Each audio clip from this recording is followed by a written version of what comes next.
Even ఇంట్లో దీపం ముట్టించే దగ్గర నుంచి ఎలా ముట్టించాలి, ఏం చేయాలి, పండుగలు, విధి విధానాలు ప్రతి ఒక్కటి అనుసరిస్తుంటారు. ఆయన చెప్పే ప్రవచనాలు అంత ఇంపాక్ట్ క్రియేట్ చేసినాయి యూత్ పైన. అలానే ఒక జనరేషన్ అంతా కూడా ఆయన ఫాలోవర్సే. ఒకటి కాదు, ఒకటి 2-3 జనరేషన్ ఆయన ఆకట్టుకున్న సందర్భాలు కూడా ఆయన ప్రవచనాల ద్వారానే ఫేమస్ అయ్యారు. అట్లాంటి వారిపైన ఒక 4 రోజుల నుంచి మొదటి భార్య చేసిన కామెంట్స్ వైరల్ అవుతున్నాయి. అలానే రకరకాల కాంట్రవర్సీస్ బయటకు వస్తున్నాయి. ఈ కంప్లీట్ సినారియో పైన మీ అనాలిసిస్ ఏంటి మేడం? అమ్మ, నేను గరికపాటి వారికి వినమ్రతతో కూడిన నా యొక్క సమీక్ష అనుకోండి, సంవాదం అనుకోండి ఆయన పట్ల. మొట్టమొదటగా కార్యేషు దాసి, కరణేషు మంత్రి, భోజ్యేషు మాత, శయనేషు రంభ, రూపేచ లక్ష్మి, క్షమయా ధరిత్రి, షట్కర్మయుక్తాం కులధర్మ పత్ని అని మన పెద్దవారు చెప్పారు. పెద్దవారు చెప్పినప్పుడు ఇది కూడా నేను చెప్పిన దాన్ని కూడా కాంట్రవర్సీగా రేపు ఎవరైనా చెప్పచ్చు. ఎందుకంటే ఇది రాసింది మగవాళ్ళు రాసుంటారు, అందుకనే అంతా ఆడవాళ్లే చేయాలి పనులన్నీ అనేసి. కానీ అది కాదు ఉద్దేశం. ఆడవాళ్లకు అంత పెద్ద పీట వేశారు.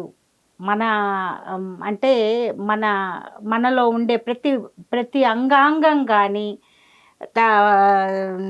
నదుల పేర్లు కానీ, లేకపోతే దేవతల నుంచి వర్షించే ప్రతి దానికి ఆడవాళ్ళకి ఒక అగ్రతాంబూలం ఇస్తూ ఇవి వేదాంగాలు వస్తున్నాయి. అది పక్కన పెట్టేస్తే, ఇటీవల నాకు తెలిసినంత వరకు ఒక 15 సంవత్సరాల నుంచి 10-15 సంవత్సరాల నుంచి ఈ ప్రవచనాలు ఎక్కువైనాయి. అంతకుముందు చాలా తక్కువ. అవును. ఎంతసేపు జగద్గురు ఆదిశంకరాచార్యుల వారినో లేకపోతే వీళ్ళను స్మరించుకునే వాళ్ళము. ఒక 1.5 డెకేడ్, మ్యాక్సిమం 2 డెకేడ్స్ నుంచి వింటున్నాం అన్నమాట వీళ్ళ యొక్క ప్రవచనాలు. గరికపాటి వారి అయితే ఏంటి, ఇంకొక మహానుభావులు అయితే ఏంటి, వాళ్ళు ఏం చెప్తున్నారు అనేది అది ఎలాగూ వారి నుంచి వచ్చి మాట అమృత వాక్కులు ప్రతి ఒక్కళ్ళని ఆకర్షిస్తాయి. కానీ ఎక్కడ ప్రాబ్లం వస్తుంది అంటే, వాళ్ళ ఇంట్లోనే తిరుగుబాటు వస్తే, నేను చెప్పే మాట నా ఇంట్లో తిరుగుబాటు వస్తే, ఆ తిరుగుబాటు వీధికి వస్తే, ఆ వీధి మీ ముందుకు వస్తే అక్కడ ప్రాబ్లం వస్తుంది. ఇప్పుడు శ్రీమతి కామేశ్వరి గారు గరికపాటి వారి మొదటి సతీమణి అని నేను చూస్తున్నాను. ఆవిడ వ్లాగ్స్ చూస్తున్నాను నేను. ఆవిడ చెప్పిన దాంట్లో తప్పేముందమ్మా? మీరు అబ్జెక్షన్ చేయాల్సిన పాయింట్లు ఏమున్నాయి అక్కడ? ఒక పాయింట్ ఉంది మేడం, నేను అడుగుతాను. చెప్పండి. మీరు చెప్పినట్లు ఫస్ట్ వైఫ్తో డివోర్స్ అయిపోయింది. గరికపాటి నరసింహారావు గారికి డివోర్స్ అయిపోయి సెకండ్ వైఫ్ ఫ్యామిలీతో ఆయన లైఫ్ ఆయన లీడ్ చేస్తున్నాడు. ఇలాంటి టైంలో ఆవిడ బయటకు వచ్చి కాంట్రవర్సీ చేయాల్సిన అవసరం ఏమిటి? ఓకే, ఏదైనా ఆ టైంలోనే అయిపోవాలి కదా. ఇఫ్ ఇన్ కేస్ ఏదన్నా ఉన్నా, ఆయన పైన ఎలిగేషన్స్ ఉన్నా, లేకపోతే ఆవిడకి ఏమైనా అబ్జెక్షన్స్ ఉన్నా ఆ టైంలోనే చెప్పాలి కదా. బట్ ఇప్పుడు విడిపోయి ఆల్రెడీ చాలా సంవత్సరాలు అయింది అని చెప్పేసి వింటున్నాం. ఇన్ని సంవత్సరాల తర్వాత బయటకు వచ్చి అంటే ఏం సాధిస్తారు ఇది చేసి? మీకు ఇక్కడ హృదయం అనేది ఒక మనసు ఉంటుంది. ఆ మనసుకి ఒక లిమిటేషన్ ఉంటుంది. ఒక్కొక్కళ్ళది ఒక్కొక్కటి అది ఆ బాధని కానీ, ఆర్ద్రతని కానీ, సంతోషాన్ని కానీ, ఏవైతే ఉంటాయో ఆ ఫీలింగ్స్ అన్నిటినీ మోయగలిగినంత కెపాసిటీ ఒక 10 కిలోలు, 20 కిలోలు, 30 కిలోలు, 40 కిలోలు, 100 కిలోలు, టన్నులు నాకు వేరియేషన్ ఉంటుంది. ప్రతి డిఎన్ఏ డిఎన్ఏకి మ్యాచ్ కానట్టుగా ప్రతి ఒక్కళ్ళకి సపరేట్గా ఉంటుంది. అది దాటినప్పుడు లావాలాగా వచ్చేస్తుంది. అది దానికోసంగా స్పెషల్గా ఎక్సర్సైజ్ చేయాల్సిన అవసరం లేదు. ఆవిడ ఒక టైం బాండింగ్ పెట్టుకోని అవసరం లేదు. మేబీ ఈ ప్రవచనాలన్నీ విని విని విని విని విని ఆవిడకి ఒక రకమైన మన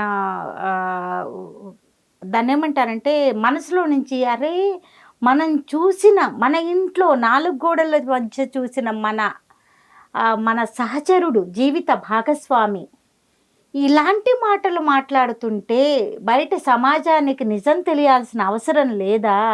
ఇంకెన్నాళ్ళు నొక్కి పెడతాం ఇక్కడ? ఇంకెన్నాళ్ళు నొక్కి పెడతాము? వదిలేద్దాం. నేను కూడా ఫ్రీ అవ్వాలి కదమ్మా. కామేశ్వరి గారు కూడా ఫ్రీ అవ్వాలి కదా. ప్రవచనాలు నీ సొంతం కాదు, అది ప్రసన్న గారి సొంతం కాదు, జ్యోతిర్మయ్య గారి సొంతం కాదు, గరికపాటి వారి సొంతం కాదు. ఎవరైనా ఇవ్వచ్చు మీరు మెచ్చేట్లయితే. ప్రజలు మెచ్చేట్లుగా ఇచ్చే పని అయితే ఎవరైనా వింటారు. ఖచ్చితంగా మేడం, ఈ విషయంలో ఆయన సక్సెస్ అయ్యారనే చెప్పచ్చు. అఫ్ కోర్స్ గరికపాటి వారు. నేను దానికోసమే పాయింట్ చేస్తున్నాను. ఇంత పేరు ప్రఖ్యాతులు సంపాదించుకున్న వ్యక్తి పైన ఇప్పుడు డివోర్స్ ఇచ్చే కదా సెకండ్ మ్యారేజ్ చేసుకున్నారు. ఆయన ఏం తప్పు చేశారని ఇప్పుడు ఇలా ఇంత నెగిటివిటీ, ఇంత ట్రోల్స్ స్ప్రెడ్ అవుతున్నాయి ఆయన పైన? అంటే ఇప్పుడు దీనికి రెండు కారణాలు ఉన్నాయి ప్రసన్న. మొదటి కారణం ఏంటంటే విడాకులు దేనికైనా ఇవ్వచ్చు, అది వాళ్ళ పర్సనల్ విషయము. కుటుంబంలో వాళ్ళు పడకపోయి ఉండొచ్చు, ఇంకేదన్నా కారణాలు ఉండొచ్చు. ఇంకా ఆమె మీరు ఆమె పెట్టిన వీడియోలు కనుక మీరు బాగా కనుక డీప్గా ఆలోచిస్తే ఆవిడ అంతర్మథనంతో, ఒక రకమైన అంతర్మథనంతో నలిగి నలిగి నలిగి లాస్ట్కి నేను ఈ బాధ భరించలేకపోతున్నాను, నేను ఇంక చూడలేకపోతున్నాను, ఈ ఎన్నాళ్ళు ఇలా చూడాలి అని ఒక టైం బాండింగ్ అయిపోయింది. దాని పీరియడ్ ఎక్స్పైరీ డేట్ అంటే పేస్ మేకర్కి పెడతాం ఇక్కడ, దాని ఎక్స్పైరీ డేట్ ఉంటుంది, తర్వాత అది ఆగిపోతుంది అంతే. ఇంకా మా గుండె కొట్టుకోదు అంతే. అలా బర్స్ట్ అయిన తీరే నాకు కనపడుతుంది.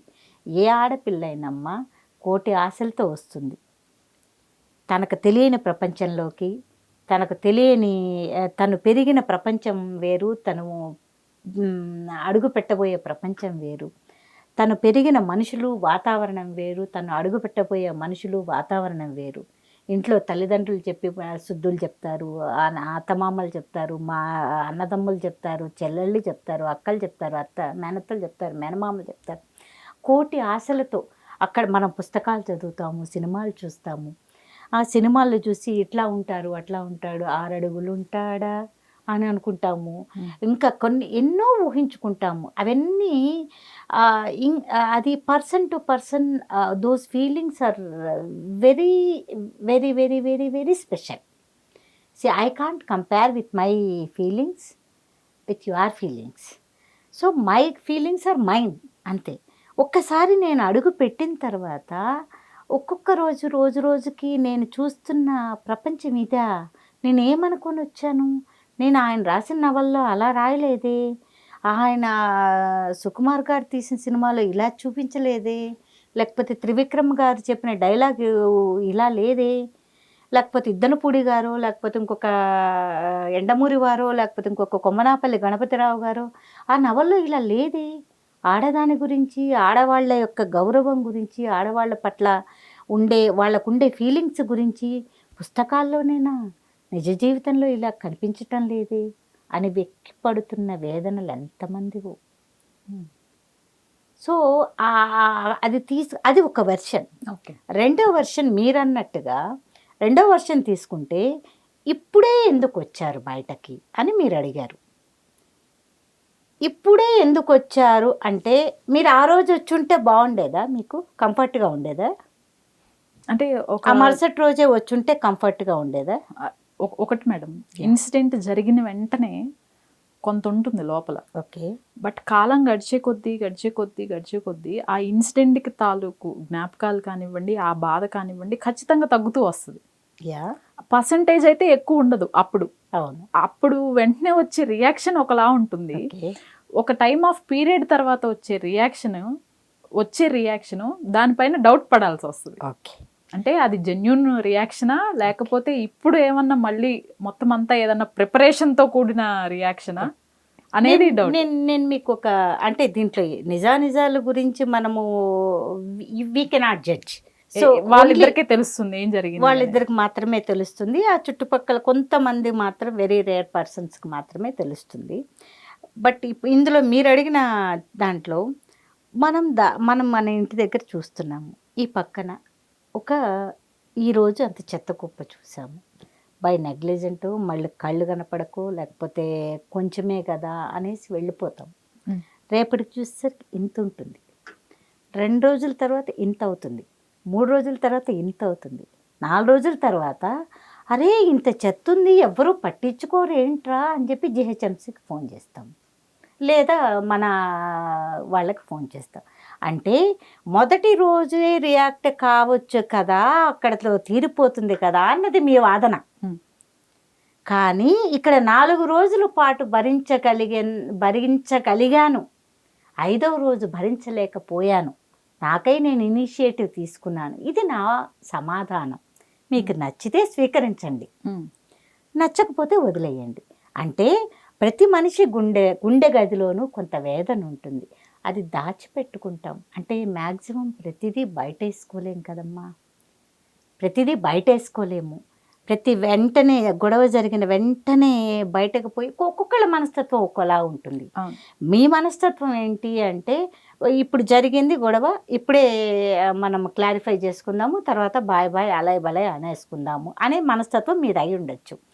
బట్ ఇక్కడ నా మనస్తత్వము పర్టికులర్గా కొంతమంది వ్యూవర్స్ మనస్తత్వం ఎలా ఉంటుందంటే, ఇక్కడ ఈ గుండె గదిలోనే దాచిపెట్టి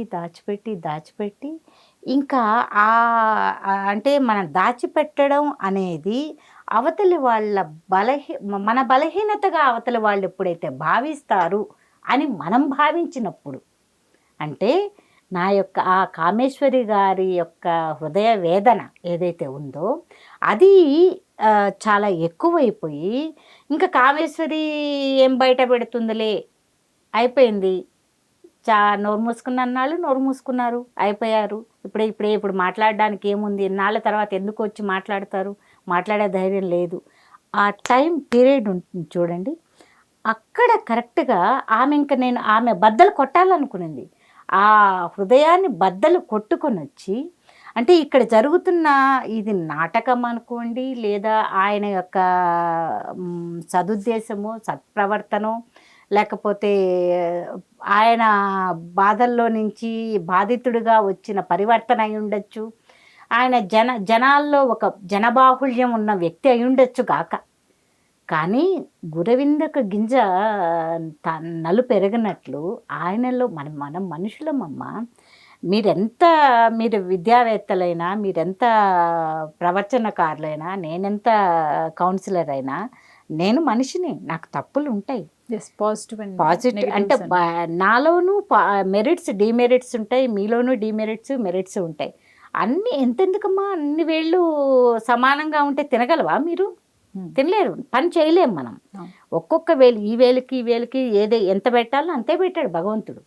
ఇవన్నీ సమానంగా గనక ఉంటే మీరు నేను ఇక్కడ కూర్చోము, అక్కడ కూర్చుంటాం, పీఠం వేసుకొని వెంకటేశ్వర స్వామి దగ్గర కూర్చొని మీకన్నా అయ్యా మేము ఎందులో తక్కువ అంట. అందుకే ఆయన కొద్దిగా తగ్గించి పెడతాడు, ఆయన ఉనికి కోసం, మన ఉనికి కోసం కాదు.